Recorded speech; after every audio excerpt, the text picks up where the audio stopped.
se lève sans faire de bruit. Vous connaissez la réclame du chanteur. Eh bien, c'est à nous de faire ce bruit-là avec nos activités vraiment positives afin de pouvoir se laisser couver, béni par la lumière, par les rayons et faire de cette journée de 24 heures un pur moment ou de merveilleux moments délicieux. Merci d'être à Matin Bonheur. C'est ce troisième rendez-vous de la semaine. Aujourd'hui, c'est mercredi. Et bien sûr, on va parler famille. L'ami Zabi Joe sera avec nous. Et attention, chaud devant, muy caliente, parce qu'on va parler aujourd'hui de dysfonctionnement sexuel dans le cadre du couple.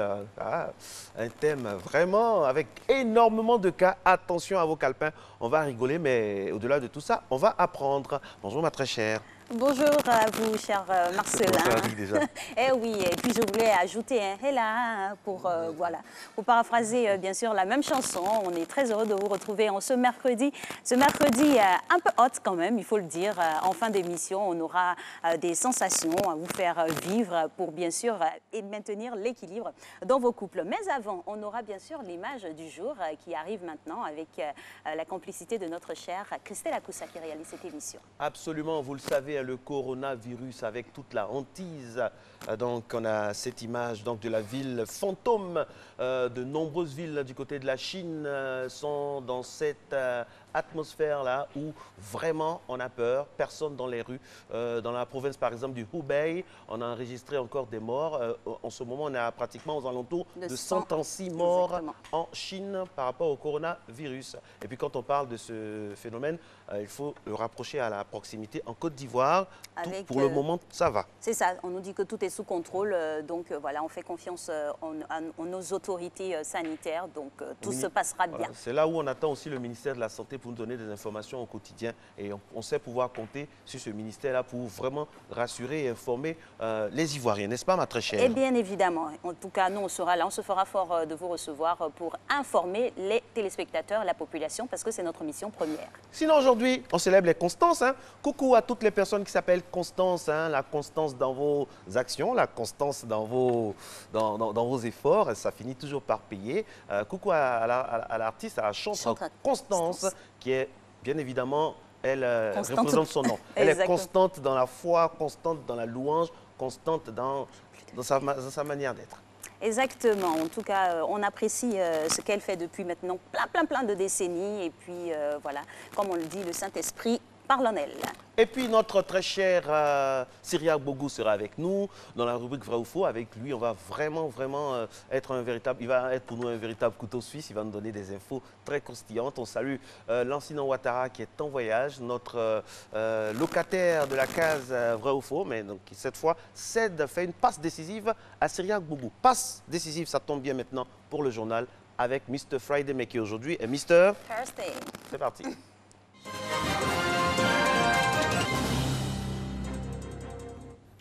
Mesdames et messieurs, bonjour et merci de nous suivre dans Matin Bonheur. Le président Alassane Ouattara s'est entretenu hier mardi avec Sa Majesté Nana Bouakwasi III, roi de l'Indénié. C'était au palais de la présidence de la République. Le roi de l'Indénié, qui était accompagné des chefs de canton et des membres de sa cour, a félicité le chef de l'État pour la bonne tenue du pays. Il l'a félicité pour le développement et la paix que la Côte d'Ivoire enregistre depuis son accession à la magistrature suprême. En retour, le président de la République a exprimé sa reconnaissance au roi de l'Indénié pour son soutien constant et ses conseils avisés. Je vous propose quelques réactions. Le chef de l'État, le président Alassane Ouattara, a reçu en audience cet après-midi Nana Bouakwasi III, roi de l'Indénié, entouré de chefs de canton et des membres de sa cour. Au cours de cette audience, Nana Bouakwasi III a tenu à remercier le chef de l'État, à le féliciter pour la bonne conduite des affaires de l'État, pour le développement et la paix que la Côte d'Ivoire enregistre. Sa Majesté a tenu à exprimer sa fierté au chef de l'État, en raison du succès que le chef de l'État remporte à la tête du pays. Il s'est réjoui de ce que, à la tête du pays, tout le pays est en développement. Et le peuple de l'Indénié, tout l'Est de la Côte d'Ivoire, comme l'ensemble du pays, connaît un regain de dynamisme en raison des infrastructures et de la croissance Il a tenu à remercier le chef de l'État pour le choix qu'il a porté sur des hauts cadres du Zanzan, du Gablin, de l'Indénié, du Sud Komoué, qui, aux côtés du chef de l'État, font un travail remarquable. Il a formulé des vœux pour que le chef de l'État ait la santé et qu'il puisse avoir toujours la force de conduire la Côte d'Ivoire dans la paix et la stabilité. En retour, le chef de l'État a exprimé sa reconnaissance à Sa Majesté Nana Bokassa III, qui depuis toujours l'a soutenu et lui a apporté assistance et conseil. Le chef de l'État lui a fait l'état de la nation, la situation du pays, tant sur le plan national que sur le plan international, le succès que la Côte d'Ivoire remporte. Il a également formulé le vœu que le Nana Bokassa III, ainsi que l'ensemble des rois et chefs du village, apportent leur soutien pour que la Côte d'Ivoire continue dans la paix et dans la fraternité. C'était donc pour vous la réaction du ministre Maurice Kwaku Bandama.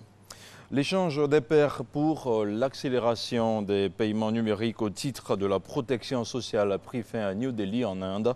La rencontre organisée par une agence onusienne était destinée à aider au développement des paiements numériques dans plus de pays d'Afrique de l'Ouest et du Centre.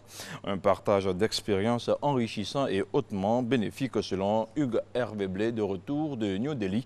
Voici son compte rendu. De New Delhi, ils sont repartis plus que jamais déterminés à accélérer dans leurs pays respectifs les paiements numériques au titre de la protection sociale. Ivoiriens, Béninois, Burkinabés, Sénégalais et Camerounais ont beaucoup appris de l'expérience indienne. Le gouvernement, pour assurer les versements des prestations au titre de la protection sociale, a en effet développé l'un des écosystèmes de paiement numérique les plus avancés au monde. Je retiens l'engagement politique en mettant en place l'infrastructure.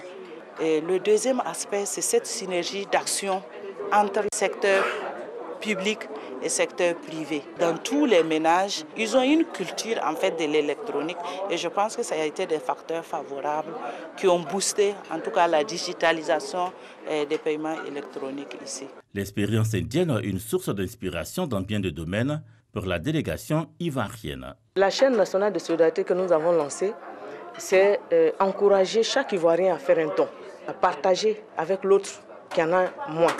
Cette chaîne de solidarité permet de secourir les plus vulnérables, d'apporter le sourire à ceux qui en ont besoin et sur les larmes de ceux qui pleurent. Et tout le monde peut contribuer, quel que soit le montant. Et justement, nous sommes en train de parler de numérisation. On peut utiliser les paiements numériques, pourquoi pas? C'est une possibilité envisagée. À New Delhi, il a été aussi question d'inclusion financière. Sur le terrain, les participants au Bitterdonka Challenge ont pu apprécier comment l'Inde, qui abrite le plus grand nombre de personnes non bancarisées au monde, a, grâce à sa nouvelle infrastructure financière, relié des centaines de millions de personnes au système financier. Dernier point au programme du séjour indien de la ministre Maria Toukone, une visite de courtoisie à l'ambassade de Côte d'Ivoire à Delhi. Nommé récemment, le nouvel ambassadeur de Côte d'Ivoire en Inde est attendu à la mi-février. Et on termine avec cette nouvelle qui réjouit plus d'un. La radiodiffusion télévision ivoirienne RTI vient de franchir la barre du million d'abonnés sur Facebook. Elle enregistre plus de 12 millions de vues sur sa chaîne YouTube. Un succès d'audience sociale qui fait de la RTI le groupe média ivoirien le plus suivi sur Facebook en Côte d'Ivoire. Le groupe est également très actif sur Twitter avec 150 000 abonnés, tous comptes confondus. Il est aussi sur les plus récents réseaux sociaux comme Google+ et Instagram. La RTI ambitionne de devenir la référence en matière de médias francophones. Et c'est avec cette nouvelle que prend fin cette page d'information qui revient dans 30 minutes. Félicitations à nous. Ben oui, félicitations. Merci pour la nouvelle. Ouais, les gens parlent, mais la RTI est toujours là. C'est clair, ouais. Et on ne compte pas bouger. Ouais. Ça, c'est sûr. Merci à vous, Mr. Thursday, today. Et on se voit Mr. Everyday. Non. Wednesday plutôt. Ah, Wednesday, c'est mercredi. Oui, Wednesday, ah, oui. c'est ça. Wednesday. C'est pour ça que j'ai résumé Mr. Everyday. Everyday. Mr. Everyday. Non, mais il faut laisser la place aussi à Régis qui va revenir, ça c'est sûr. Et puis on lui fait un coucou à Régis, c'est sûr qu'il a servi hier, donc il se repose pour aujourd'hui. Et non, vous n'allez pas vous reposer juste après le JT, vous savez qu'on vous invite à faire des exercices. Et pour sa deuxième partition, le coach Diabaté vous invite à renforcer les muscles inférieurs. Waouh.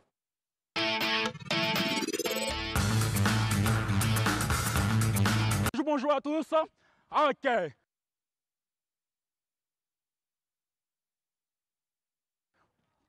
Coach Diabaté pour vous servir toujours. Allez, on grandit sur la pointe des pieds.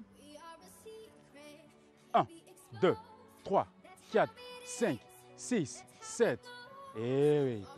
Descendez avec les mains en seconde. Nous sommes à l'échauffement, hein, comme le dit. Nous sommes à l'échauffement. Pas encore la science à proprement dit. Descendez avec le buste en avant. 1, 2, 3, 4, 5, 6, 7 et 8. Croisez, front genou si possible. 1, 2, 3, 4, 5, 6, 7 et 8.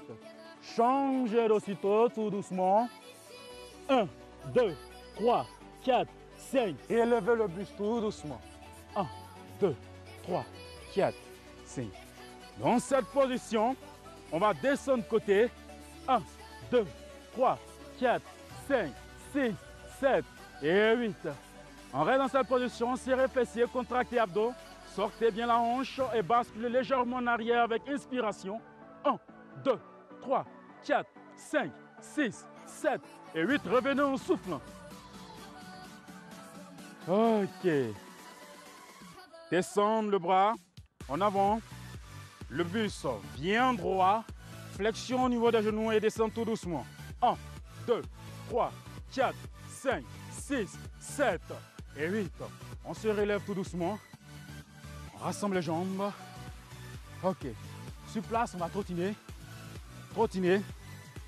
On va commencer à élever, monter le rythme cardiaque du cœur. Bouge. Bouge. Talons fesses. Là. Toujours réaliser l'exercice chez vous. Comme coach Marie-Noël. Pour ceux qui ne sont pas en bonne condition physique. C'est-à-dire qu'on a des problèmes au niveau des articulations. Rapidement, pour nos parents à la maison qui sont en bonne condition, qui n'ont pas de problème au niveau des articulations. Allez, on bouge, on bouge, on bouge, on bouge. Allez, toujours, talons fesses, bras antéro-postérieur. Ok, toujours, échauffement. Hein? Maintenant, l'exercice qui va suivre, c'est notre séance à proprement dite. L'exercice de step.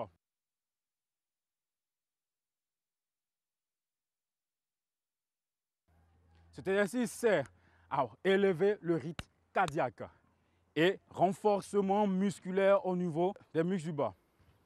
Bouge, bouge, bouge, bouge. Avec le petit sourire là, bouge, bouge. Là, tape, tape, tape, tape, tape, tape, tape. Bouge. Continue de bouger toujours derrière step. 1, 2, 3, 4. Bouge. 2, reste derrière. Là, on va monter. 1. On regarde droit devant. OK. Pour celui ou celle qui n'est pas en condition, je vous dis toujours de travailler comme coach Marie-Noël. Je vois la maison. OK. On revient ici. Sur coach Guédé. Posez totalement le plat du pied sur step. Celui à la maison qui a la condition, qui a une condition de terreau, vous travaillez comme coach Guédé. Cet exercice permet de renforcer ici au niveau des cuisses et travailler la taille. Bouge là. Il faut poser totalement le plat du pied sur step. Bouge, bouge, bouge. On va changer de côté. Changer de jambe. 2, 2, 2, 3, 4 et go. 1, 2, 3, 4, 5, 6, 7, 8 encore. Bouge. 1. Toujours avec ce petit sourire là, déstabilisateur de la paresse. Le sport, c'est la vie. Bouge, récupère en bas et tape. Bouge, bouge, bouge, bouge. grandis sur la pointe des pieds, sors les mains, rejoins les jambes, serre, grandis, tire. 1, 2, 3, 4, 5, 6, 7 et 8. Le sport, c'est difficile, mais c'est vital. Sacré coach, Diabaté, on a vraiment des coachs qui nous réveillent. Si les coachs de Matin Bonheur pour cette saison-là ne nous réveillent pas, c'est que vraiment il y a un souci. Allez, il faut se lever, il faut se lever. Le soleil se lève sans faire de bruit. Nos coachs aussi se lèvent sans faire de bruit. Mais non, eux, là, franchement, ils font du bruit. Merci, coach Diabaté. Merci d'être à Matin Bonheur. Matin Bonheur qui se poursuit maintenant. On a bien mérité quelque chose à bouffer quand même, hein, après tous ces efforts-là. La preuve.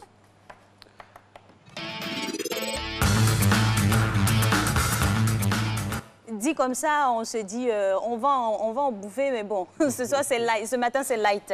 On parlera de bouillie de riz, tout simplement, voilà. Mais attends, la cuisine d'Alix et Marco aujourd'hui est en mode bouillie light. De riz, voilà. Mythique bouillie de riz. Dans toutes les civilisations, dans tous les pays, il y a ce magnifique moment gustatif là. C'est très simple, c'est très sain, c'est très bon. Et ça passe avec toutes les variantes de riz, que ce soit des petits grains, des gros grains, le riz, voilà, du riz local. Thaïlandais. Le riz local, la bouillie de riz local, c'est très bon. Et puis, il y a une bouillie, c'est pas totalement une bouillie de riz, mais le riz dans l'eau, là, mes parents mettaient là, le matin.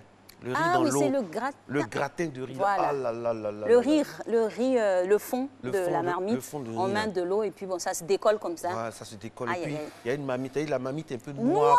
Même pas qu'un peu, hein, elle est noire. Et puis on met l'eau, et puis après on mange. Et puis quand c'est comme ça, on mange ça pendant une bonne causerie. Ouais. Ça va, tu as bien dormi? Oui, un jour on va faire ça. Tout le monde sait un peu de quoi il s'agit. Le système D de l'alimentation. Cyriaque Bogou est avec nous. Il est dans quelques instants seulement, il sera avec nous pour parler bien sûr de sa partition de technologie et surtout d'infos. Mais lui aussi, il est là. C'est notre très cher spécialiste des yeux. Il a les yeux comme un lynx parce qu'il est capable de lire un journal à près de 155 mètres. Il va battre le record, un record Guinness un de ces jours-là. C'est Renaud, c'est la revue de presse, c'est maintenant.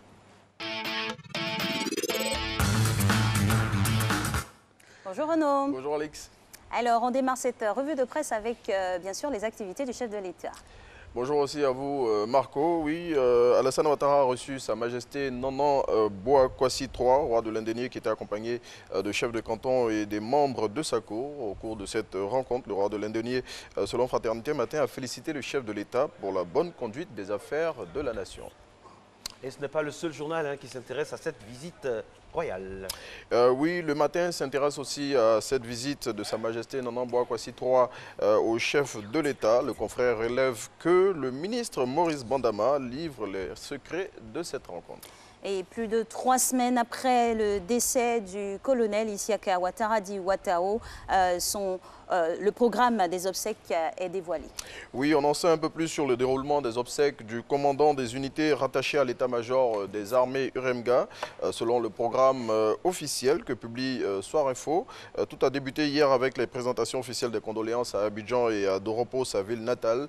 L'arrivée de la dépouille mortelle de Ouattao à Abidjan est prévue pour le dimanche 2 février, tandis que l'inhumation se fera le 7 février 2020. Plus de précisions dans Soir Info. Et puis le ministre des Transports était dans la zone aéroportuaire, c'était hier.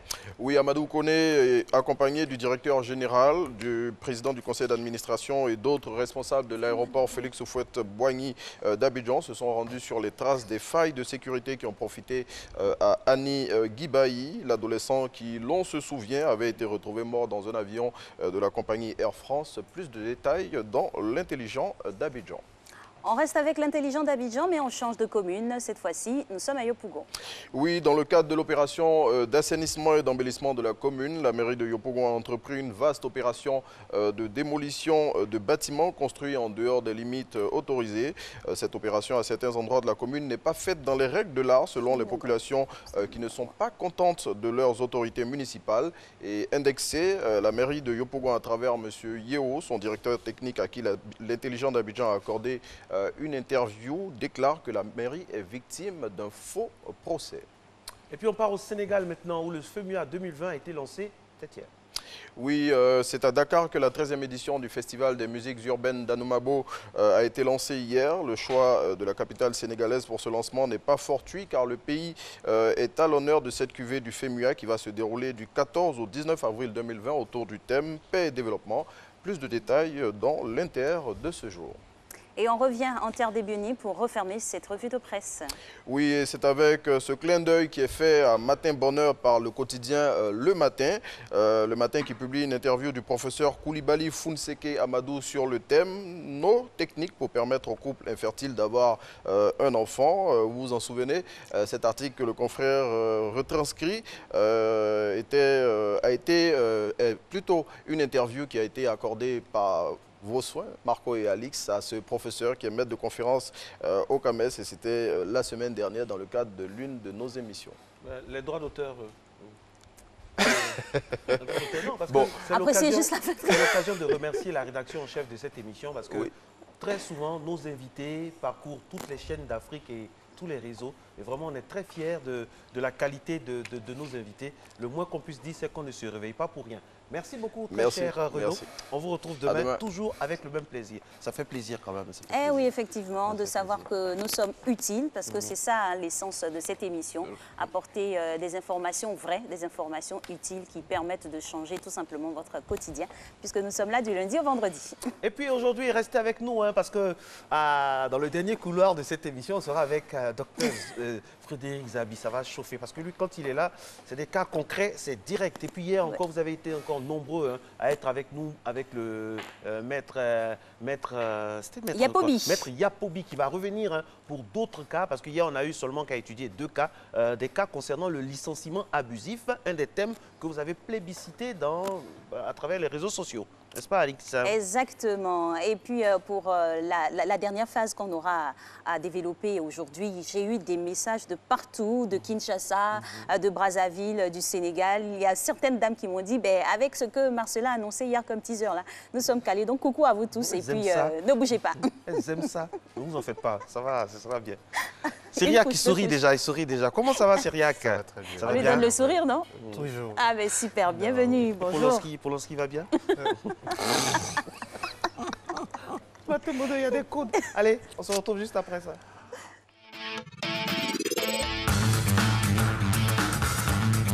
Eh oui, vrai ou faux, fact-checking, fake news, qu'est-ce qui a alimenté la toile et qui était faux? Non, je ris parce que c'est vous qui me faites rire, vous me donnez cette joie. Quand je vous vois, que ce soit Marcelin, que ce soit Alix, vous donnez envie, vous rayonnez vraiment. Mais pour revenir sur l'actualité, ce qui a été faux cette semaine, c'est ce montage qui a été fait sur un faux communiqué qui a été attribué malheureusement au COSIM, donc qui a été monté de toutes pièces. Et connaissant un peu notre histoire, l'historique un peu de la Côte d'Ivoire, cela pouvait vraiment enflammer ce pays. Mais heureusement qu'il y a des personnes qui ont pris le temps de vérifier cette information, de la démonter, de savoir que c'était une information montée de toutes pièces, même avec le logo du COSIM, ce qui est très dangereux et qui peut être poursuivi pénalement. Donc après, il y a un démenti qui a été fait même par le COSIM pour dire que ce communiqué n'était pas d'eux. Et ça a vraiment enflammé la toile, parce que ce qui était dommage, c'est que beaucoup de personnes ont relayé cette information sur les réseaux sociaux. Même certains confrères, malheureusement, ont même commenté ce communiqué. Chacun a parti de ses opinions personnelles, à ses opinions par rapport à ses agendas qu'ils ont. Mais après, à la fin, on s'est rendu compte que c'était un faux communiqué. Donc, comme le dirait un ami, c'est mieux de donner l'information vraie en dernière position que d'être le premier à donner une infox. Donc, aujourd'hui, je conseille tout le monde à prendre le temps de vérifier les infos avant de vraiment les publier sur les réseaux sociaux. Et à votre suite, j'aimerais franchement, de façon humble, interpeller la direction des cultes. Parce qu'il y a une direction des cultes qui est au ministère de l'Intérieur. Il ne faudrait plus qu'on permette à des gens, d'où qu'ils viennent, vraiment de parler de religion de façon légère comme ça. Parce qu'on a eu aussi une vidéo d'un autre monsieur, de quelqu'un d'autre. Franchement, il faut que ça se soit, parce que c'est très, très sensible. C'est sensible, oui. Il faut faire attention à ça. Alors, autre Fox cette semaine? Haute-Infox, je pense qu'aujourd'hui, je ne dirais pas, c'est de mettre tout le monde dans ce combat que nous sommes en train de faire. Et je suis content que la RTI, avec les statistiques qu'on a vues ce matin, qui est très bien positionnée sur les réseaux sociaux, ont mis à leur sein une unité spéciale pour vérifier les faits. C'est que ce travail ne soit pas fait seulement par la RTI, par des entités comme Africa Check et autres, tout ça, mais par tout le monde. Surtout aujourd'hui, tout le monde veut donner l'information. Le conseil que je veux donner, j'aime bien donner les conseils parce que ça permet de faciliter notre travail. Ça nous évite de faire plein de recherches. Donc, c'est d'abord prendre l'information, de se demander est-ce que cette information est vraie. Et autour de nous, on peut même former sa propre unité de vérificateurs. Nous, on a une unité de vérificateurs. Quand on publie l'info dans ce groupe-là, chacun va dans ses sources pour dire est-ce que ça c'était vrai, est-ce que tu as vu ça, et après on vient avec l'information. Ça, c'est quelque chose que tout le monde peut faire. Donc je vous invite, chers téléspectateurs, avant de publier une information sur les réseaux sociaux ou bien de les mettre sur WhatsApp ou bien autre réseau social ou bien autre site de partage, prenez la peine de vérifier cette information. Vous avez la possibilité de le faire. Autour de vous, il y a quelqu'un qui a la possibilité de le faire. Soyons tous acteurs de bonnes informations, d'informations vraies, parce qu'il y va de la paix dans ce pays. Et justement, pour abonder toujours dans la dynamique de la régulation, des vraies informations, est-ce qu'il ne faudrait pas réorganiser les choses? Parce que n'importe qui ou un internaute lambda ne peut pas distiller une information d'une hauteur assez pertinente, quoi. Je veux parler des certifications, par exemple, de compte. On peut relayer quand c'est sur un compte certifié. Mais où on se lève, bon, et puis on balance. Aujourd'hui, malheureusement, nous sommes dans un monde où la liberté d'expression est donnée à tout un chacun. Donc, c'est à chacun de se dire... Non, même sur Facebook, ils ne peuvent pas baliser parce qu'ils sont sur ce saut-là de la liberté d'expression. Donc, tout ce qu'on peut faire aujourd'hui, c'est de se dire, est-ce que l'information que je vais publier, elle est vraie? Prenons juste, avant d'être le premier à cliquer, au fait, ce qui nous fatigue quand on a fait les comptes, c'est le sensationnel. Ouais. Je vais être le premier à donner cette information. Je vais être le premier à dire que ça vient de chez moi, c'est ma source. Non, prenons la peine de vérifier et on peut le faire. Alix, on peut vraiment le faire avec pas grand moyen. C'est vrai qu'il y a d'autres juste entités. De la bonne foi. Donc, juste de la bonne foi. Faut vraiment se dire que j'ai un rôle à jouer. L'information que je donne, je ne sais pas où elle peut atterrir. Mais aujourd'hui, tu as une info que tu publies aujourd'hui qui se retrouve dans des pays même que tu ne connais même pas et après on t'appelle, on dit mais après les gens se rendent compte que cette information était fausse et après ça vous décrédibilise en tant que média, en tant que citoyen, en tant que personne. Mais malheureusement, il y a des personnes qui veulent exceller dans ce mode-là. Vous savez comment ça a commencé, ça? Les annonces de décès. Voici quelqu'un décède. Ah, les rumeurs. Quelqu'un décède, sa famille, des membres de sa famille ne sont même pas informés. Il y a eu un cas ici, une personne célèbre qui est décédée, qui a parlé avec sa femme le matin, qui était aux États-Unis et qui a eu une crise, qui est décédée. Mais les réseaux sociaux ont été inondés, la nouvelle. Et la femme, le membre de la famille apprend ça sur les réseaux sociaux. C'est dommage. Quand on discute avec les spécialistes de droit, on nous dit non, si on veut restreindre, vous avez parlé de ça, c'est liberté, droits de l'homme, tout ça. Mais je pense qu'à un niveau, à un moment, je me dis que la Chine ou les pays comme le Pakistan ont un peu raison. Parce que Internet doit pas être avec tout le monde. Honnêtement, je suis un homme qui aime la liberté, mais je suis... Parce que nos enfants sont là-bas. Une liberté organisée. Il faut une liberté, il faut, excusez-moi du terme, il faut une dictature rangée sur les réseaux sociaux. Parce qu'avec 100 francs d'Internet, on peut gâcher le monde, gâcher la vie des gens. Regardez ce week-end, il y a quelqu'un qui se lève, il fait un communiqué avec un méli-mélo religieux et puis tout le monde s'enflamme là-dessus. Vous, en tant que blogueur, on peut compter sur vous parce que vous êtes organisé. Quand il y a ce genre de choses-là, comment vous réagissez? Comment on réagit, c'est déjà... reprendre la même information, la traiter et dire que cette information qui a été relayée n'est pas bonne. Je prends un exemple très simple et je pense que j'en ai déjà parlé. C'est un crash d'avion qui a eu lieu à Daloa.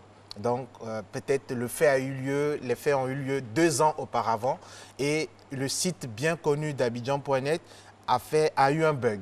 Donc le site ramène cette information à la une. Les journaux la republient le lendemain sur leurs médias.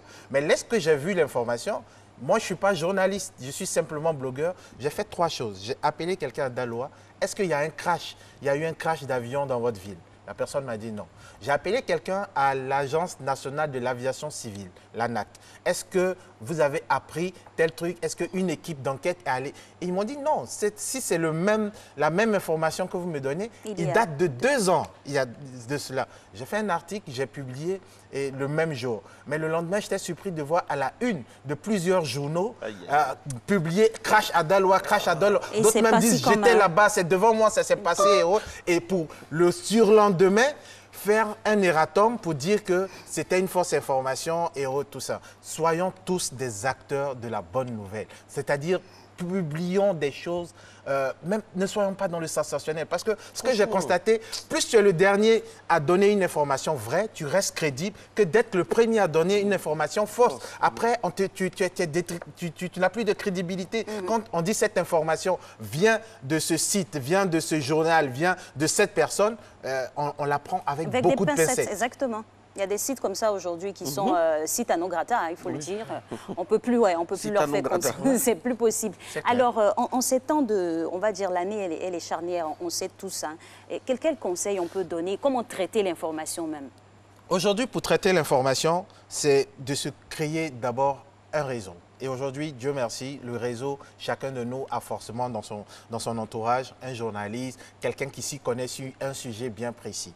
Lorsque j'ai l'information ou bien que je la vois circuler, c'est de me demander est-ce que cette information-là est vraie ou bien elle est fausse. C'est pour ça que j'aime bien votre rubrique vrai ou faux. Donc que chacun se mette dans ce questionnement-là, vrai ou faux. Et quand je me mets dans ce questionnement, ça me pousse à aller faire des recherches. Malheureusement, les gens ne veulent pas faire de recherches. Pourtant, ça ne coûte rien de faire des recherches. Donc j'appelle Marcellin, tu es à la RTI, j'ai appris ceci, j'ai appris cela. Est-ce que c'est vrai ou c'est faux? Il me donne son opinion. Quelqu'un d'autre aussi va me donner son opinion. Je croise toutes ces informations-là et maintenant, je la republie en fonction de ce que j'ai eu. Si je sais que la source n'est pas bonne, c'est mieux de mettre l'information au conditionnel. J'aurais appris ou bien il paraîtrait. Là, au moins, ça te dédouane. La langue française a tout prévu. A tout prévu par rapport à ça. Toutes les bonnes subtilités. Au lieu de dire, j'étais là, alors que le gars... devant moi-même que ça s'est passé. Moi, non, je vous dis, hein, non, je te dis, c'est certifié même. C'est certifié, yeux dans yeux. Merci beaucoup à vous, Cyriaque. C'est toujours un plaisir de vous avoir. Le couteau suisse, on sera avec vous tout à l'heure au retour de l'info, du bloc info qui commence maintenant avec la pub et la deuxième dose de Aboulaye Koné.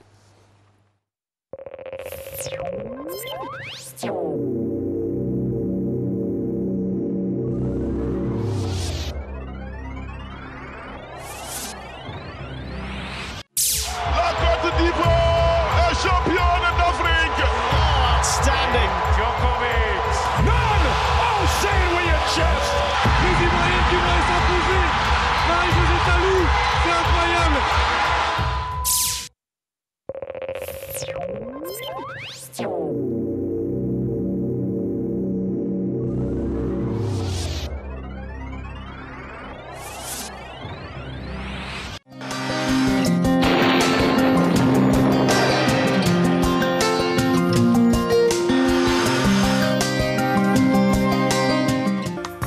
Mesdames et messieurs, bonjour. Au cours de cette matinée, on notera un temps relativement froid en présence de l'harmattan dans les parties nord et ouest avec des températures d'environ 16 degrés Celsius. Le centre et l'est du pays observeront une faible sensation d'harmattan. Sur le littoral et dans le sud forestier, la matinée débutera par un temps de brouillard ou de brume humide. Le temps sera par la suite généralement nuageux. Pour les températures, elles afficheront 26 degrés à Abidjan, 25 à Adiaké, 22 degrés à Bondoukou également dans la ville de Boaké, 23 degrés attendus à Daloa, 24 degrés à Timbokro, 23 degrés à Gagnoa, 18 degrés pour la ville de Korogo, 16 degrés enregistrés à Man et Odéné, 24 degrés à San Pedro, Sassandra et Tabo et enfin 22 degrés dans le district de Yamoussoukro. Durant cet après-midi, on observera un renforcement des vents secs qui atteindront le sud forestier. Ainsi, du nord au sud forestier, le temps sera chaud et marqué par l'harmattan avec une sensation plus forte dans le nord. Sur le littoral, le temps sera chaud et humide avec un ciel partiellement nuageux. Côté valeurs, elles afficheront 32 degrés dans le district d'Abidjan ainsi que dans la ville d'Adiaké, 35 degrés à Bondoukou également dans la ville de Boaké, 34 degrés à Daloa et Dimbokro, 33 degrés à Gagnoa, Korogo affichera 35 degrés, 31 degrés à Man, 34 degrés à Odéné, 32 degrés à San Pedro, Sassandra et Tabou et enfin 34 degrés dans le district de Yamoussoukro. Merci de votre aimable fidélité, très bonne suite de programme et agréable journée à tous et à chacun.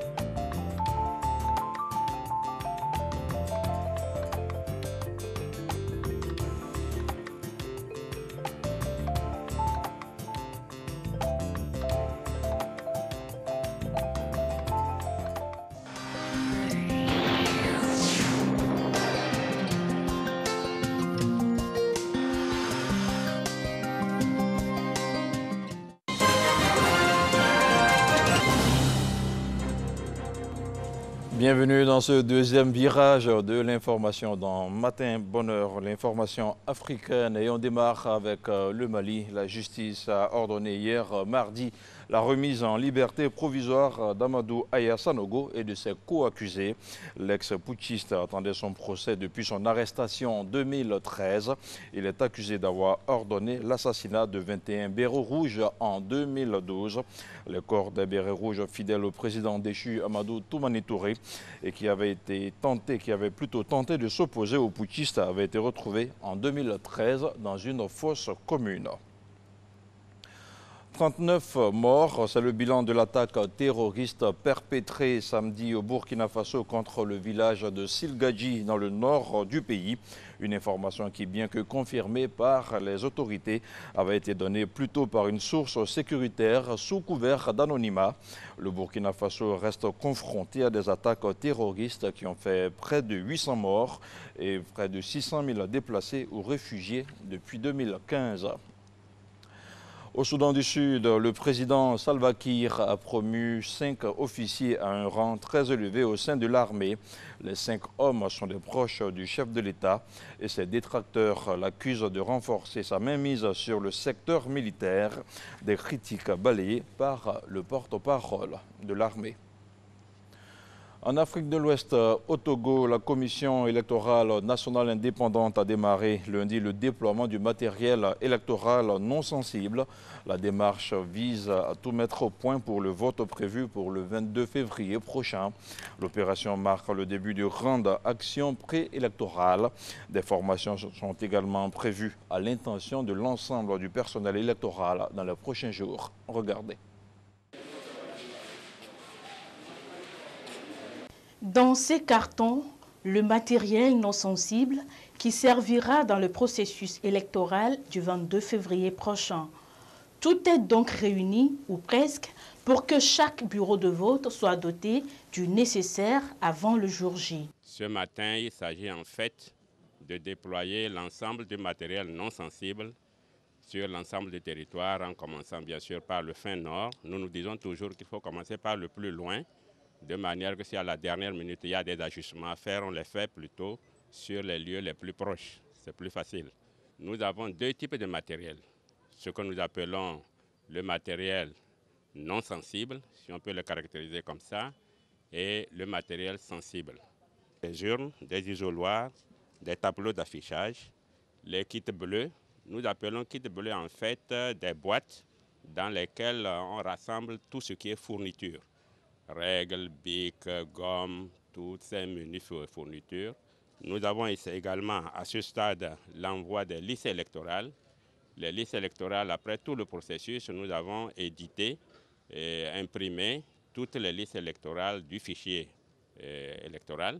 Et ces fiches actuellement sont également dirigées vers les CELI en vue de leur affichage prochain. Le matériel sensible en fait est constitué par tout le reste des fournitures électorales que sont les encres. On a 2 types d'encre, l'encre indélébile et l'encre sèche pour les bureaux de vote. Tout ce qui concerne la documentation qui doit aller sur le terrain, les bulletins de vote, les spécimens de bulletins de vote, tout cet ensemble qui va être envoyé un peu plus tard. Le matériel sera stocké dans les commissions électorales locales indépendantes CELI et sera déployé dans les bureaux de vote quelques jours avant le scrutin. Des dispositions sont également prises pour que les électeurs vivant à l'extérieur du pays puissent voter dans de bonnes conditions. À l'extérieur, c'est-à-dire en dehors du Togo, du pays, ce sera les commissions électorales d'ambassade indépendantes, ce que nous appelons les CAI. Là aussi, l'organisation, comme on l'a fait lors de la révision des listes pour le plan national et du recensement pour le plan international, nous allons également déployer la même logistique sur les ambassades. Reste que les différents acteurs maîtrisent les contours du cadre électoral.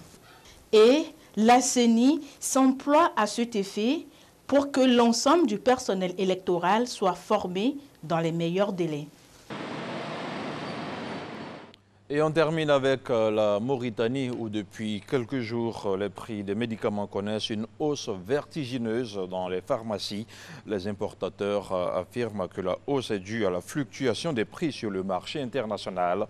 Une thèse réfutée par le gouvernement qui qualifie la flambée constatée d'agissements inacceptables. Ce dernier promet de sévir avec fermeté contre les auteurs de spéculation. Fin de ce point d'information, je vous retrouve dans une demi-heure. Très exactement. À tout de suite, Mr. Wednesday. Alors, nous, on poursuit nos échanges avec Syria Gougou, qui est encore avec nous en plateau pour parler des fausses informations. C'est vrai qu'on a un peu planché sur le cas Ivoire. On va aller au niveau international parce qu'il y en a eu aussi cette semaine. Oui, il y en a eu et malheureusement... Il y a moins de risques d'aller là-bas. Non, mais là-bas, non, mais je veux parler d'un cas qui est quand même triste et c'est pour moi aussi une manière d'interpeller tous ceux qui nous regardent et surtout aussi nos autorités. C'est un cas qui s'est passé au Gabon. Donc, depuis quelques jours, donc, la semaine dernière, il y avait des rumeurs d'enlèvement d'enfants. Donc, malheureusement, il y a une personne qui a été prise à partie par rapport à cela. Il passait dans un quartier et les gens auraient dit, ou bien la foule a commencé à scander qu'il était venu pour kidnapper un enfant ou des enfants. Donc, il a été poursuivi, donc les gens l'ont arrêté, ils ont commencé à lui jeter des pierres. Les policiers sont venus, 2 policiers étaient là, ont commencé à intervenir pour essayer de calmer la foule. Mais tellement la foule était surexcitée, les policiers l'ont laissé dans les mains de la foule, donc qui l'ont malheureusement avec les pierres, après il est mort. Le cas, malheureusement. Il est mort. Et là, je vais saluer Kevin, qui est un jeune activiste là-bas, un jeune citoyen, qui a lui pris sur lui d'aller porter plainte auprès du procureur de la République parce que pour lui, les policiers ne devaient pas laisser cette personne-là seule. C'est comme si c'était non-assistante en personne en danger. Okay. Donc, je pense que ce sont des faits qui ont malheureusement aussi failli arriver en Côte d'Ivoire lorsqu'on avait eu les phénomènes d'enlèvement. Mais heureusement que l'État a vite pris le dessus, a calmé la population. Des initiatives ont été prises et on n'a pas eu malheureusement ce cas de lynchage. Alors, comment, justement, parlant de l'État, quels sont vos rapports avec les représentants de l'État, vous les blogueurs, les activistes, parce que souvent aussi, vous avez maille à partie avec certaines entités. Comment ça se passe? Je vais dire que ça se passe bien. Vous bégayez? Non, je ne bégaye pas. Non, Marcelette, t'es pas gentil, toi. Non, pour être sérieux. Mais... Non, on s'entend dans le sens où chacun sait ce qu'il a à faire. Quand ça ne va pas... Oui, non, quand ça ne va pas, on leur dit ça ne va pas. Syriac, vous entendez? Oui, non, quand ça ne va pas, moi je leur dis ça ne va pas. Que là, vous avez déconné, là, vous avez mal fait, vous auriez dû faire ça. Je pense que si j'étais à votre place... Toujours dans le bon ton. Bon, ce qui s'est passé ce week-end, par exemple, ce qu'on sait, avec cette vidéo-là, vous avez... Non, d'un citoyen lambda. D'un citoyen lambda qui se lève, qui fait... Qui s'octroie des prérogatives pour prendre la parole. Il parle de religion, n'importe comment, dans un français. Non, là, je pense que... Un sujet non maîtrisé. Molière, un français approximatif en plus, bon, donc on ne comprend rien. Non, je pense que lui, il a fait sa vidéo. On a tous écouté, on a tous vu les dangers que peuvent représenter cette vidéo. Je pense que l'État est à sa place aussi à faire. Vous appelez... Voilà, quand c'est comme ça, on interpelle. On interpelle les autorités par rapport à cela. Déjà, le procureur de la République pour lui dire voici un tel fait. On interpelle le ministère en question, donc communication, le ministère des cultes et autres, tout ça, pour dire voici ce qui a été fait. La direction des cultes du moins, voici ce qui a été fait. Donc c'est à eux maintenant de prendre leurs responsabilités pour faire ce qu'il y a à faire. Parce que sinon, si quelque chose n'est pas fait, s'il n'y a pas eu de sanctions, ça peut donner aussi des idées à d'autres personnes de se lever et de faire des choses dans ce sens. Et sachant que le pays est quand même dans une zone très sensible avec ce type d'événements, avec ce type de vidéos, ça peut enflammer facilement la Côte d'Ivoire. Donc j'ose croire que nos autorités vont faire ce qu'il y a à faire par rapport à ce cas. Bon, justement, là, on en a parlé du cas avec un sujet aussi sensible, mais il n'est pas vraiment rare de voir d'autres personnes qui abondent dans un autre sens, pas forcément au niveau religieux, politique, mais je dirais même religieux, parce qu'on voit de plus en plus des personnes dans des agoras crier qui lancent des informations, qui commentent des versets bibliques ou coraniques à leur entendement simplement. Voilà, et ça crée de fausses informations. J'entends dire par exemple, oui, avoir plusieurs femmes, et voilà. C'est être un grand prince, mais quand c'est le contraire, voilà, tu es taxé de prostituée et que ce sont des paroles bibliques. Non, mais attendez. Non, ça, je ne suis pas d'accord avec ça. Et je pense que la direction des cultes aujourd'hui, je pense, a un gros travail de sensibilisation, de régulation on a trop d'amuseurs publics, faire par rapport à tout ce qui se fait aujourd'hui. Je pense que en leur sein, d'après ce que j'aurais appris, ils sont en train de mettre une cellule qui va s'occuper de ce type de cas-là. Donc, pour que ces dérives-là ne puissent pas arriver. Parce que quand tu vois quand même quelqu'un qui est censé être une personne qui est comme un modèle pour des personnes, venir prendre en plus un écrit sain et l'interpréter à sa guise parce qu'il a envie de faire passer peut-être certaines de ses valeurs à lui-même et non des valeurs, s'il a pris de la Bible, des valeurs bibliques, c'est quelque chose de très dangereux. Exactement. Et je pense que ça doit être sanctionné pour que de telles choses ne puissent plus se répéter en Côte d'Ivoire. En tout cas, Matin Bonheur lance un appel, nous, vraiment, de façon respectueuse à la police des mœurs, à la direction des cultes. Vraiment, on aimerait comprendre s'il y a des choses à dire. Si vous avez des choses, vous pouvez venir à Matin Bonheur. Il n'y a pas de cérémonie. On va discuter, échanger tranquillement pour la sécurité, la quiétude des Ivoiriens. On va essayer d'avoir maintenant le coach. On va lui permettre de s'installer, si c'est possible, en remerciant Syriac, parce que nous sommes déjà à 42. Merci infiniment à vous. Syriac, et beaucoup de courage pour votre métier au quotidien. C'est pas facile. Les activistes de Côte d'Ivoire, Dieu seul sait ce que vous souffrez. On peut parler comme ça. Oui. Mais c'est pas évident, mais vraiment bon courage. Faut tenir. Merci beaucoup. Tenez bon. Annick, c'est pas évident. Hein? Ah non, c'est pas évident, franchement, cette période. Et puis, avec tous les courants de pensée, Dieu seul sait des dogmes qui sont inventés ça et là pour pouvoir d'avoir un peu de connexion seulement. Avoir l'emprise sur l'entendement des gens. Il faut faire vraiment attention. Et nous, on fait attention toujours à nos invités. En les recevant avec beaucoup de bonheur. Bonjour à vous, bonjour Alex, bonjour Asla. Bonjour, très cher, comment ça va? Ça va très bien, toujours, ça va, super bien. Toujours au top. Hein, ouais, merci. Alors aujourd'hui, on va parler de quoi? On va parler d'éducation, mais avec le modèle du leadership. Voilà, donc secret de leadership pour pouvoir réussir l'éducation de ses enfants. Tout un programme juste après Jingle.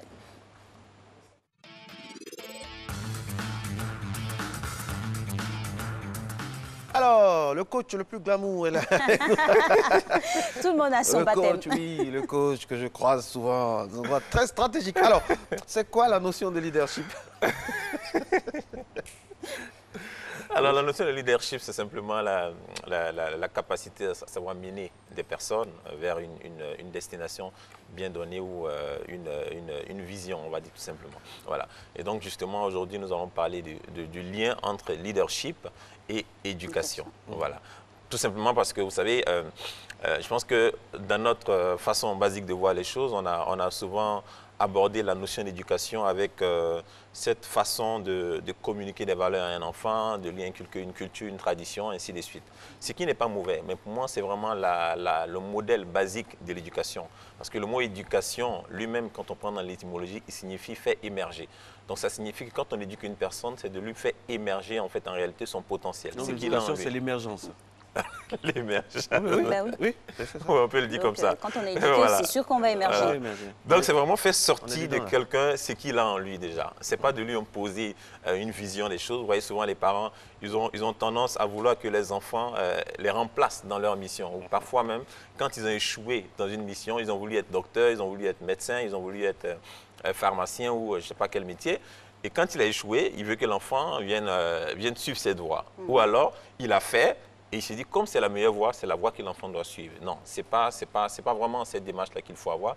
Il faut comprendre que l'enfant a un potentiel, il a des caractéristiques qui sont propres à lui-même. Et donc, il faut l'aider à pouvoir ressortir ça. Et c'est ça, justement, le leadership. Justement, avec la notion du leadership et l'éducation que nous voulons prôner ici pour nos enfants, comment arrimer les deux concepts Parce que là, vous avez parlé d'éducation qu'on reçoit, ça devient de la répétition. Absolument. Et non pas de l'analyse du profil de l'enfant. Ce que j'appelle de la domestication, voilà. C'est vraiment de la domestication et pas de l'éducation.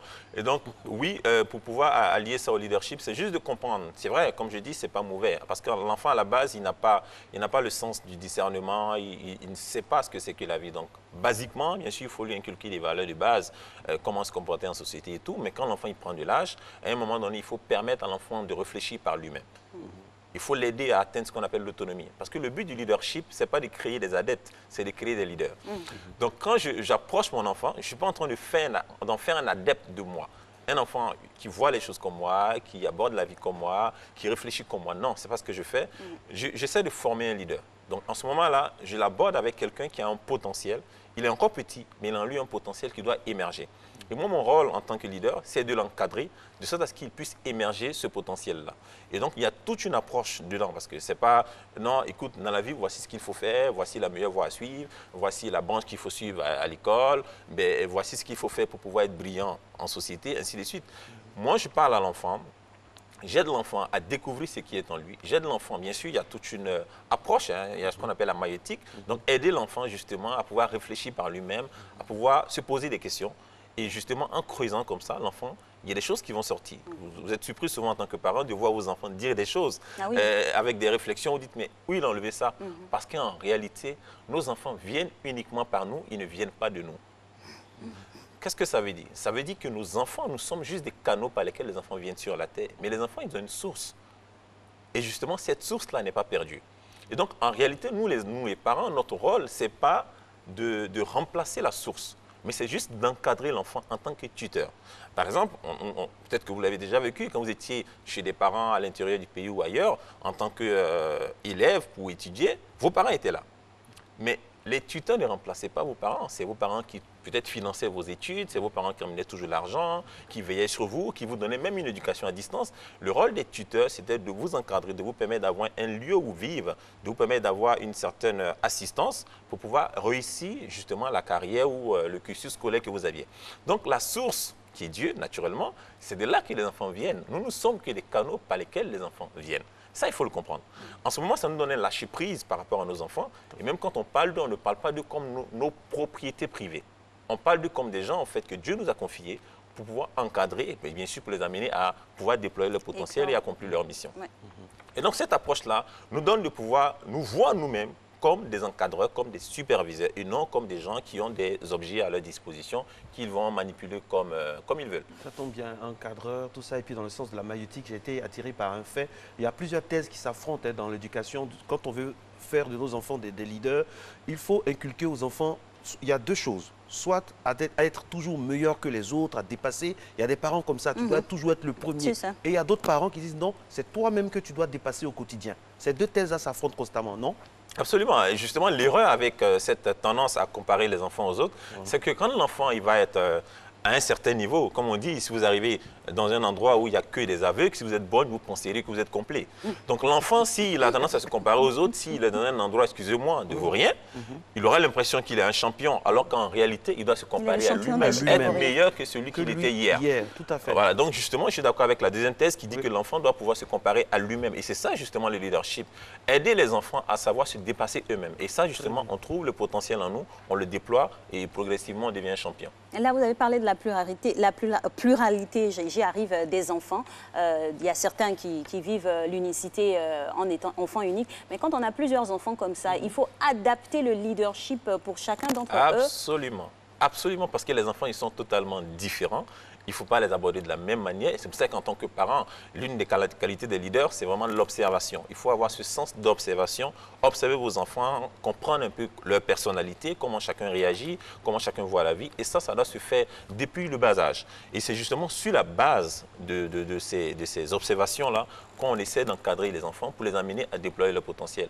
Certains seront beaucoup plus extravertis, d'autres seront beaucoup plus dans la réflexion, dans l'observation, dans l'analyse. Tout ça, il faut tenir compte de ça pour pouvoir les encadrer. Alors, dans ce leadership flexible, si on peut parler comme ça, où est le genre? Quid du genre? Parce que est-ce qu'on inculque le leadership de la même manière à un enfant de sexe féminin qu'à un enfant de sexe masculin? D'autant plus, coach, que nous sommes dans une société africaine, généralement, on va le dire, machiste.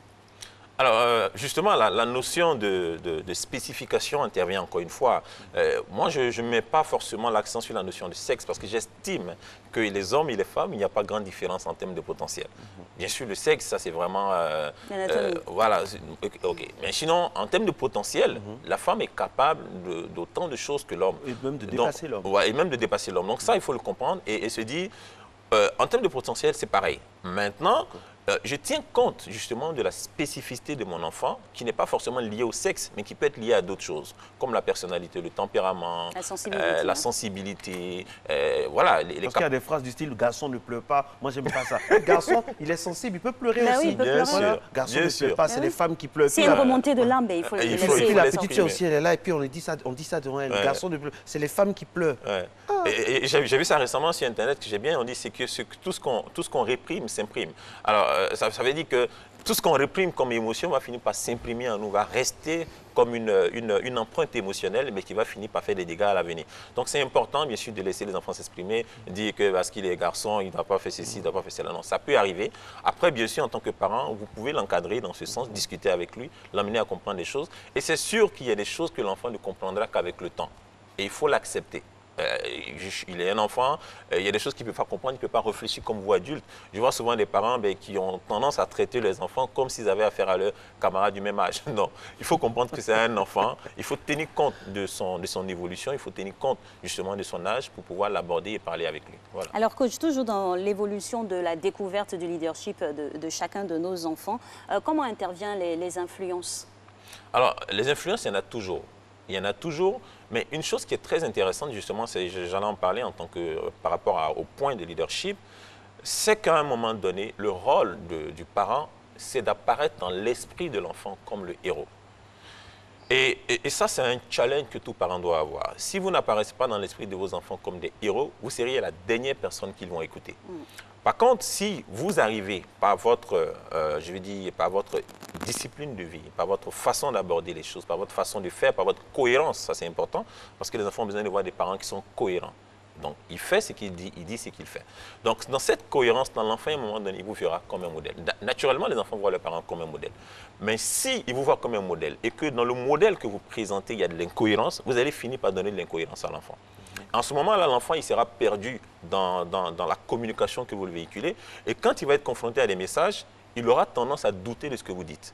Je ne sais pas si vous me suivez.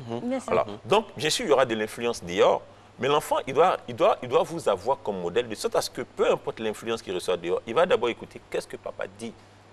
Quelle est la vie de papa? Qu'est-ce que papa en pense? On m'a raconté l'histoire d'un musicien, un grand musicien, j'ai oublié le nom, qui était allé animer un spectacle. Et il est allé, c'était le spectacle, il était là sur la scène. Et quand il a fini de jouer, toute la salle s'est levée, a commencé à applaudir. Les gens étaient émus, les gens ont commencé à lui donner des louanges de partout. Et son maître, celui qui l'a enseigné, était dans le fond de la salle. Et pendant que les gens étaient en train de jubiler, les gens étaient en train de le féliciter, tout ce qu'il cherchait à savoir, c'était qu'est-ce que le maître pensait de sa performance. Qu'est-ce que le maître pensait? Et donc, il a regardé dans le fond, il a vu que le maître n'était pas content, le maître a trouvé que ce n'était pas assez. Et là, il n'a pas pu prendre plaisir à tout ce qui lui était donné comme félicitations. C'est un exemple. Juste pour dire que si vous avez une très bonne influence sur vos enfants, peu importe l'influence qui va venir de l'extérieur, l'enfant cherchera toujours à savoir qu'est-ce que papa en pense.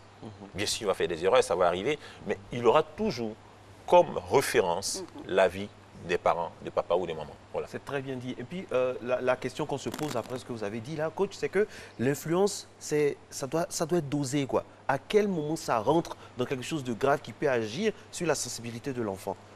Parce que l'enfant, il est omnibulé. Je vais faire comme papa. Papa, qu'est-ce que papa va penser? À un moment, ça peut créer l'effet contraire, non?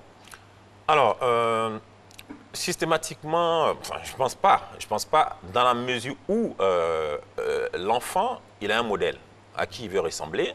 Maintenant, justement, le leadership intervient là. C'est justement que papa, dans l'approche qu'il va avoir de l'enfant, ou maman aussi, bien sûr, dans l'approche qu'il va avoir vers l'enfant, de faire comprendre à l'enfant qu'il a un potentiel, de lui faire comprendre qu'il a quelque chose en lui qui n'est pas forcément ce que papa a. Voilà. Et en ce moment-là, l'enfant, bien sûr, il cherche à ressembler à papa sur la base des valeurs que papa incarne, mais ce n'est pas en termes de copie. d'accord, de la vie, de la démarche ou de la façon de faire ou de quoi que ce soit. Copie conforme, de copie carbone, non, c'est pas de ça qu'il s'agit. Papa a des valeurs, papa est quelqu'un qui a une certaine discipline de vie, il a son époque. Il a son époque, et ainsi de suite. Mais l'enfant comprend que je copie quelqu'un, mais sur la base de moi-même, mes propres valeurs. Voilà. Et justement, comment l'enfant réussit à décliner ou déceler ses propres valeurs, bien sûr, avec l'accompagnement des parents? Comment on s'aide ensemble? Alors, c'est dans la communication. Ça, c'est clair que c'est la communication qui va être la clé. Comme j'ai dit, il y a des choses qui vont se faire avec le temps. Mais en fonction de l'évolution de l'enfant, il faut permettre à l'enfant de pouvoir s'exprimer. Par exemple, vous allez voir que les enfants, quand vous allez les mettre dans un milieu donné, que ce soit à l'école ou à la maison, vous allez leur donner des objets, des cadeaux, des choses, ils seront avec des amis. Vous allez voir qu'ils auront tendance à aller vers certaines choses et non pas vers d'autres. Et donc ça, c'est des choses que vous devez pouvoir observer en tant que parent.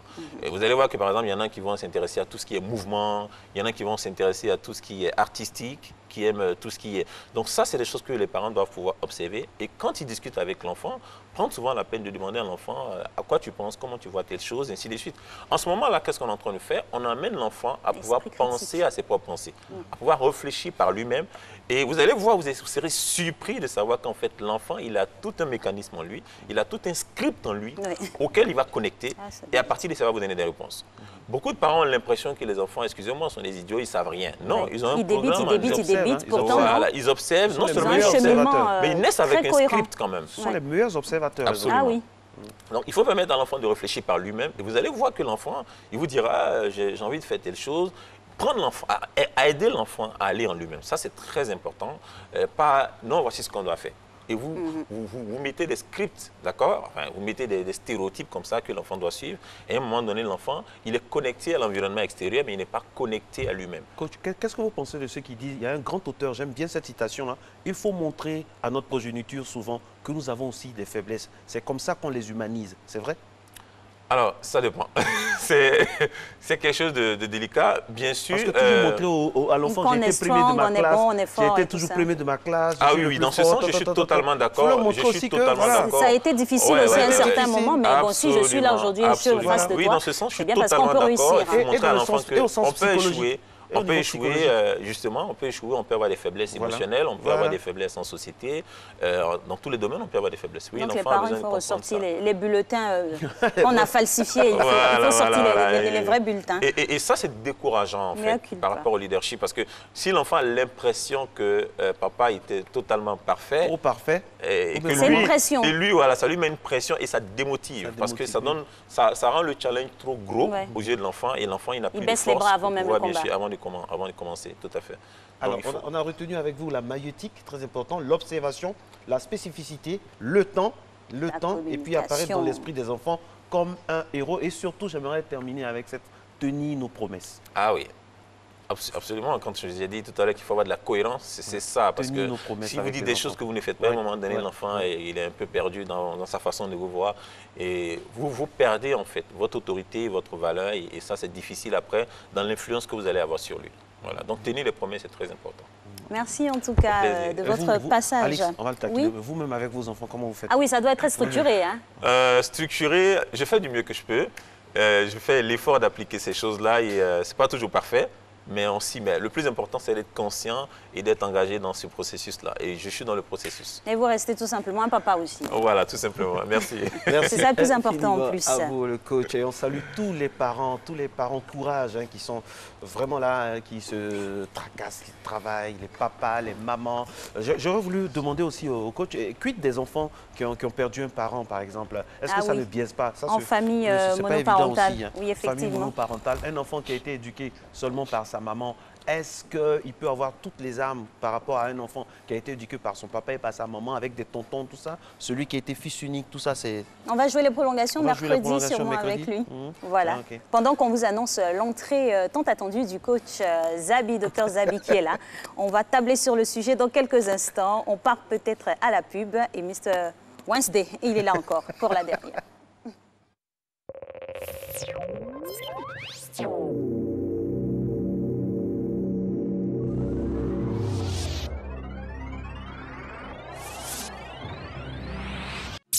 Barurata Adonai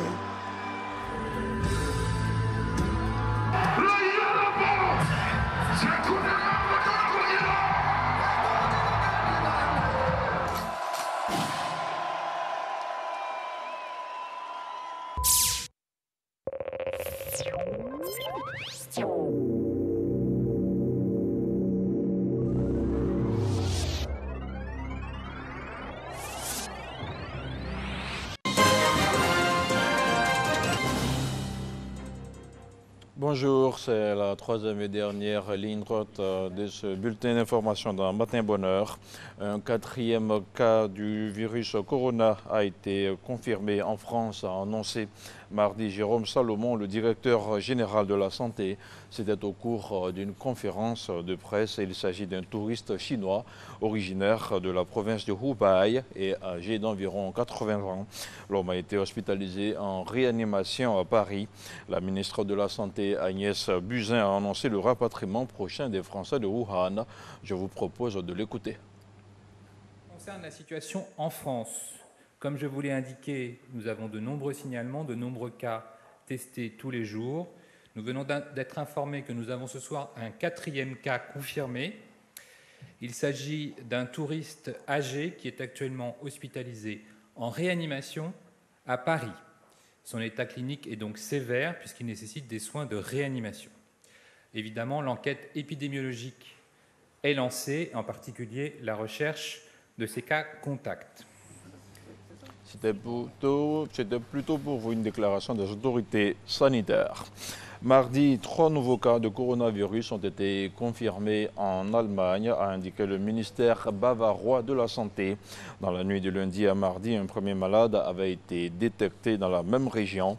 L'homme âgé de 33 ans, travaillant pour un équipementier automobile en Bavière, dans le sud de l'Allemagne, a été contaminé par une collègue venue de la Chine pour quelques jours afin de suivre une formation, ont précisé les autorités sanitaires. Un premier cas de la pneumonie chinoise appartenant à la même famille que le SRAS a été identifié en Thaïlande. L'annonce a été faite par l'OMS et les autorités thaïlandaises. Je vous propose de suivre une vidéographie originale sur le coronavirus. Les coronavirus forment une immense famille de virus infectant principalement les animaux. Cependant, ces virus peuvent parfois causer des infections chez l'homme, le plus souvent associées à des rhumes et des syndromes grippaux bénins. Parfois, ils peuvent causer des complications respiratoires chez des personnes immunodéprimées. Les infections à coronavirus ne sont généralement pas diagnostiquées en raison de leur caractère bénin et de leur guérison spontanée. Ces virus se transmettent d'homme à homme par voie aérienne au contact de sécrétions ou à celui d'objets contaminés, particulièrement en période hivernale. 2 coronavirus ont entraîné des épidémies graves, parfois mortelles chez l'homme. Le SRAS, responsable d'une épidémie mondiale entre novembre 2002 et juillet 2003, et le MERS, identifié pour la première fois en 2012 au Moyen-Orient. En 2020, un nouveau coronavirus a été identifié en Chine. Les symptômes majeurs sont la fièvre, la toux et des difficultés respiratoires, des troubles gastro-intestinaux. SRAS et MERS ont pour origine la chauve-souris, puis un animal intermédiaire, la civette palmiste masquée, vendue et consommée en Chine pour le SRAS, le dromadaire pour le MERS. Il n'existe pas pour l'instant de médicaments spécifiques contre ces virus, ni de vaccins. En Amérique du Sud, au Brésil, la violente tempête qui s'abat depuis jeudi sur l'état de Minas Gerais, dans le sud-est du pays, a fait au moins 37 morts et 17 disparus. Selon ce nouveau bilan, les intempéries exceptionnelles ont en outre fait 12 blessés et déplacé plus de 3500 personnes dans une trentaine de villes touchées.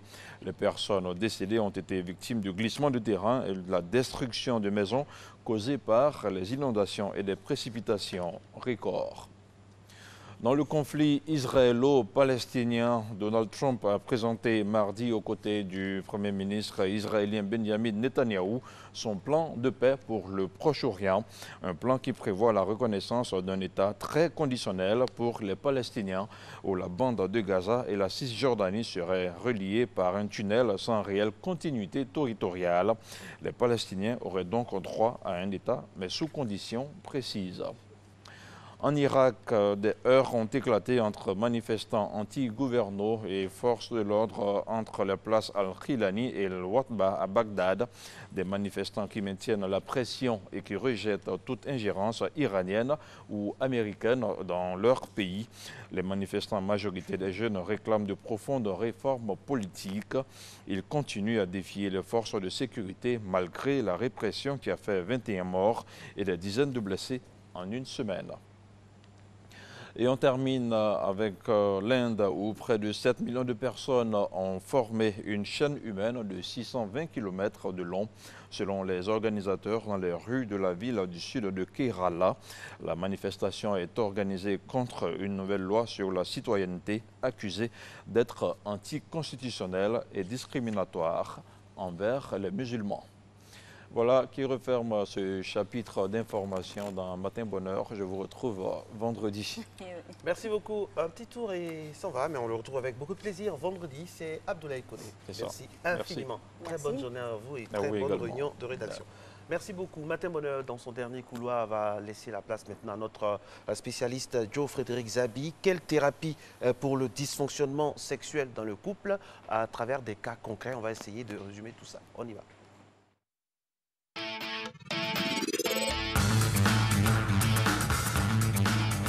Eh oui, le sujet est lancé. Vous avez été nombreux à réagir en nous soumettant vos cas, bien sûr, cas que nous allons présenter ici au coach et docteur Zabi. Bonjour à vous, docteur. Bonjour Alix. Bonjour Marco. Bienvenue. Merci. Alors, on démarre tout de suite avec le premier cas. Je suis Jean-Louis Do, jeune Ivoirien de 36 ans, vivant en France depuis 10 ans et travaillant dans le gardiennage depuis 8 ans. À mon arrivée en France, je me suis donné une ligne de conduite. Boulot, métro, dodo. Ainsi, j'ai fait 5 ans sans aller avec une femme. Pourtant, je suis un homme avec tous les attributs d'un homme et bien en place. Mon souci, c'est que maintenant que j'ai une certaine aisance financière et que je me donne du temps pour les femmes, quand je vais avec celle-ci, je n'arrive pas très souvent à entrer en érection ou j'ai des érections molles parce que les femmes ne me disent plus rien. Est-ce normal de ne pas désirer les relations sexuelles? Question vous est posée. Waouh! Je dirais bonjour au monde avant de commencer et dire que les dysfonctionnements sexuels en général sont des troubles qui détruisent le couple. Il est important qu'on en parle. Et on peut les ranger dans 4 grandes familles avant de répondre à la question spécifique de Monsieur Do. Monsieur Do. Je disais que les dysfonctionnements sexuels peuvent être classés en 4 grandes familles. Il y a par exemple les troubles de l'excitation, il y a les troubles de l'érection, il y a les troubles de l'orgasme et puis il y a les troubles douloureux en fait qui interviennent en dernière position. Donc, on peut se classer dans l'un de ces différents cas-là. Et j'ai le sentiment net que M. Do se classe dans la première catégorie, c'est-à-dire le trouble érectile en fait. Le trouble pas les troubles érectiles, mais le trouble de l'excitation. Ça peut être lié, si vous voulez, à une inhibition en fait, de l'excitation due à des problèmes de stress ou alors due à des problèmes qu'on a vécu dans l'enfance. Monsieur Do a dit quelque chose qui m'interpelle. Il a dit que c'est dans une ligne de conduite qui est boulot, dodo, métro. Cette ligne de conduite-là, elle est très, très anxiogène et puis elle donne beaucoup de stress. Or, qui parle de stress parle de sécrétion d'hormones. Et les hormones, en fait, ne sont pas sécrétées en général pour durer longtemps dans le corps. Donc, à la fin, ça devient corrosif pour le corps. Et donc, quand quelqu'un est soumis à un stress très important, il peut lui arriver de manquer de désir sexuel. Donc, Monsieur Do est en train de vivre ici des troubles du désir sexuel. Il ne désire même pas de femme. Ça ne veut pas dire qu'il est particulièrement malade et tout. On peut le prendre en charge, on peut le guérir de ce trouble-là. Mais il faut qu'il le sache. Et s'il a éventuellement une partenaire, bon, il faut qu'elle aussi comprenne que quand on est trop stressé, tant qu'on n'agit pas sur la source du stress, évidemment, rien ne va changer dans le lit. Voilà, et donc ce n'est pas la peine d'aller prendre des aphrodisiaques, etc. Là, peut-être qu'on aura l'occasion d'en parler, parce que là, ça crée d'autres problèmes aussi. Donc ici, M. Do est en train de souffrir de troubles du désir sexuel. Il faut qu'il s'épanche sur les causes qui peuvent être liées à son canevas de vie, en fait. Qu'il soit moins stressé, qu'il se donne beaucoup plus de plaisir à ce qu'il fait, qu'il se donne du temps pour certaines choses et tout. Voilà, c'est ce que je peux déjà dire. Okay. Merci beaucoup. On espère que M. Do, qui nous regarde, aura trouvé satisfaction dans votre réponse, très cher coach. Alors, le deuxième cas, mesdames et messieurs, est le suivant. Je suis Karen Kofi, 31 ans. Je vous suis depuis Boisflé. On salue tous ceux qui nous regardent de ce côté-ci de notre pays. Je suis bizarre. Je me laisse draguer par les hommes, mais quand il faut passer à l'acte sexuel, cela me pose de vrais problèmes. Je peux vous dire que j'ai une sorte de dégoût pour le sexe. Au début, je pensais que c'était un problème avec les hommes. À cause de cela, j'ai tenté une expérience homosexuelle. Là encore, c'était le même résultat, du dégoût pur et simple. Je pense que je suis une extraterrestre. Ce n'est pas normal que quelqu'un puisse être répugné par le sexe de la sorte. Aidez-moi, coach. Cette dame également vit un trouble du désir sexuel, en fait, un trouble du désir. Parce que, effectivement, ce n'est pas normal qu'on ne puisse pas exprimer de désir. L'homme est créé pour avoir du désir sexuel vers une femme, et une femme également est créée pour qu'elle puisse exprimer des désirs sexuels vers un homme. Ça, c'est ce qui doit être. Quand ça ne va pas, quand il y a quelque chose qui flanche, il faut savoir qu'on doit s'arrêter, faire le point. Là, elle est en train de dire qu'elle n'a vraiment pas d'envie d'aller avec un homme et tout. Elle a tenté une expérience homosexuelle qui lui a montré également Elle se laisse draguer. Elle se laisse draguer tranquillement, mais quand il s'agit de passer à l'acte, c'est là que le problème survient. Elle a pensé que c'était un problème lié à peut-être une aversion pour les hommes, mais elle se rend compte que ce n'est pas en fait pour les hommes, puisqu'elle a tenté une expérience homosexuelle selon ses dires. Mais là encore, ça s'est soldé par le négatif. Ça montre que son aversion sexuelle n'est pas pour un genre précis, c'est une aversion pour le sexe et ça peut arriver. Les causes peuvent être physiologiques, tout comme ça peut être psychologique. Les causes physiologiques peuvent être liées à des problèmes d'hormones, à des problèmes qu'on vit en interne et pour lesquels un médecin serait mieux indiqué pour apporter une thérapie. Mais dans la plupart des cas d'aversion sexuelle, c'est en général des causes qui sont liées plutôt au vécu de la personne. Qu'est-ce que la personne a vécu dans l'enfance, qu'est-ce que la personne a vécu dans l'adolescence, dans son cursus scolaire, etc. Dans quelles conditions la personne a été formatée? Quel est le message que la personne a entendu? Donc souvent, les aversions sexuelles peuvent être liées également à une éducation trop puritaine. Bon, on éduque l'enfant dans des valeurs religieuses trop rigides et tout. Donc finalement, si l'enfant a fait corps avec ce genre de valeurs-là, il finit par croire que le sexe, c'est pas bon. Et donc cela s'exprime. Vous savez, le cerveau humain, il est extraordinaire. Quand on lui dit quelque chose, il prend ça et il l'exécute. Donc quand on lui dit que le sexe, ce n'est pas bon, qu'il y croit, il crée les conditions pour vous montrer que le sexe n'est effectivement pas bon. Et donc quand il va s'agir d'aller utiliser le sexe, vous ne pourrez pas être à même de l'utiliser. Et c'est ce qui certainement arrive à cette dame. Donc il faut qu'elle se penche résolument sur son vécu. Et avant d'arriver à tout ce qu'elle a vécu, il faut qu'elle aille en consultation médicale. Moi, je conseille toujours aux gens la consultation médicale systématique. Premièrement d'abord, pour qu'on élimine tous les facteurs physiologiques. Quand les facteurs physiologiques ne sont plus, en ce moment-là, on peut se pencher sur les autres facteurs qui ne sont pas physiologiques et qui peuvent être psychologiques. C'est ce que je peux lui dire. Merci à vous, docteur, pour ce cas-là. On a un autre intervenant, autre préoccupation. Je suis Dion Bénédicte de Glayouen. Je suis mariée et mère de 2 enfants. Je vis dans mon village Glayouen, donc. C'est dans l'ouest de la Côte d'Ivoire. Coucou à vous tous là-bas. Depuis que j'ai perdu ma virginité et jusqu'à aujourd'hui, j'ai de très fortes douleurs pendant les rapports sexuels.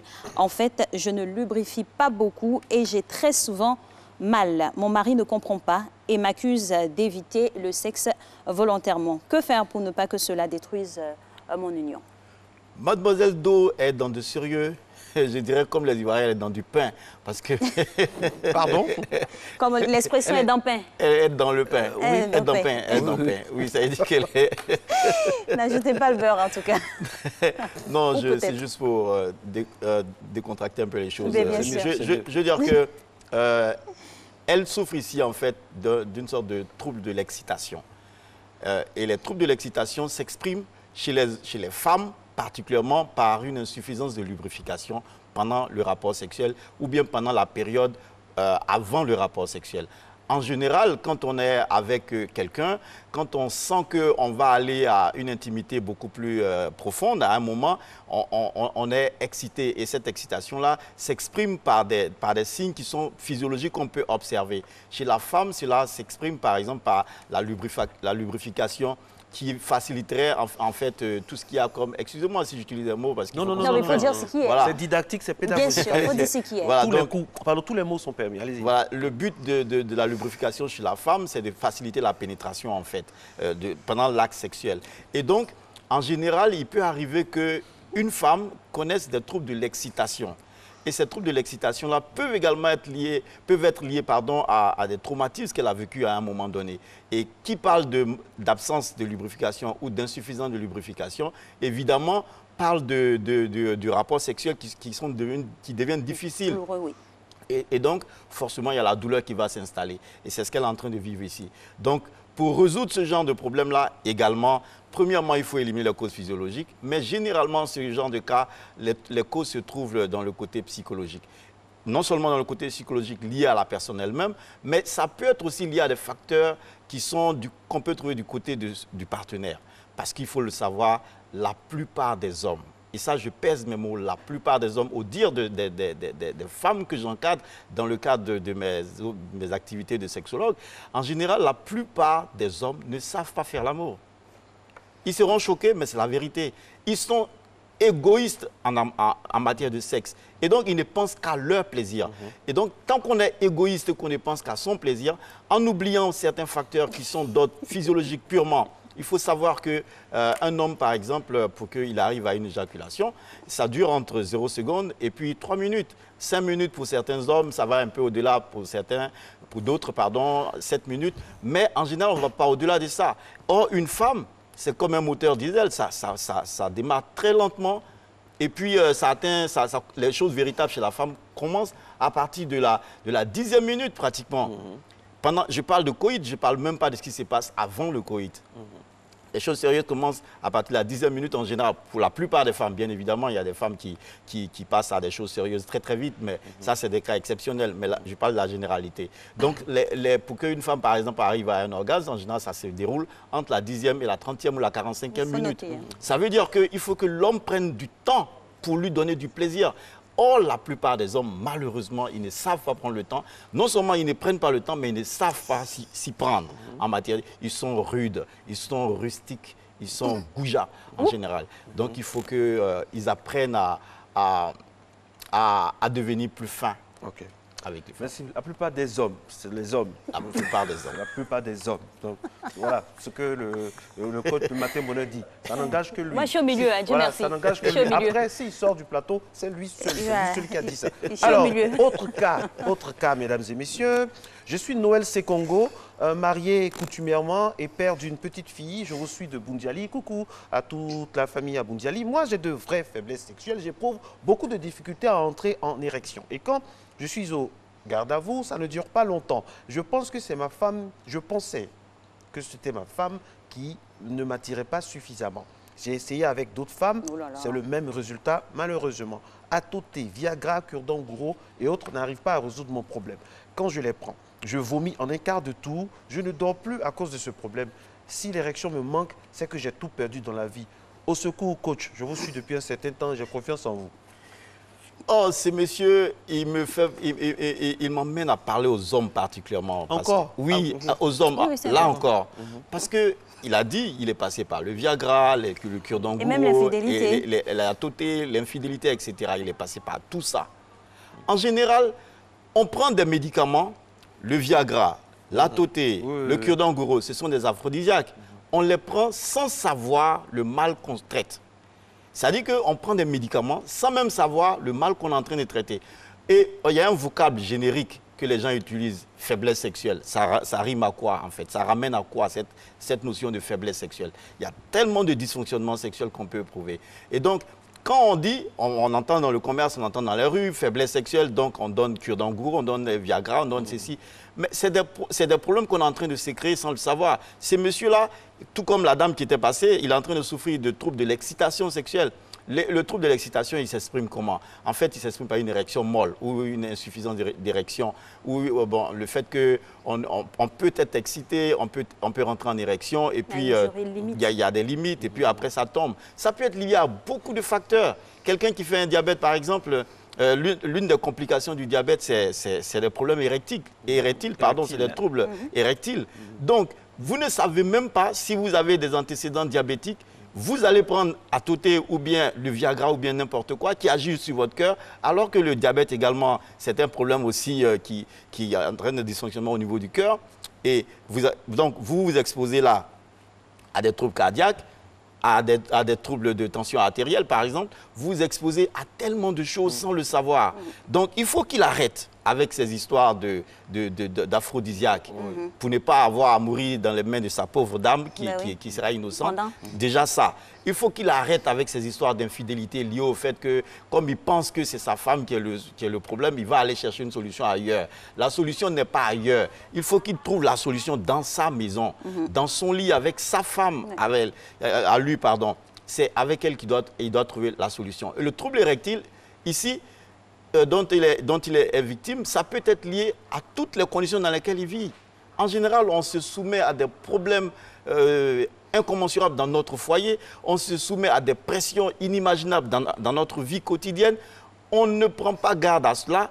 Quand on en vit les conséquences, on ne s'arrête qu'aux fruits, qu'aux conséquences, sans aller à la source. Pourquoi est-ce que moi, qui était par exemple un garçon viril, qui n'avait aucun problème d'érection, pourquoi est-ce que désormais j'en ai? Il faut que je m'arrête, que je m'interroge.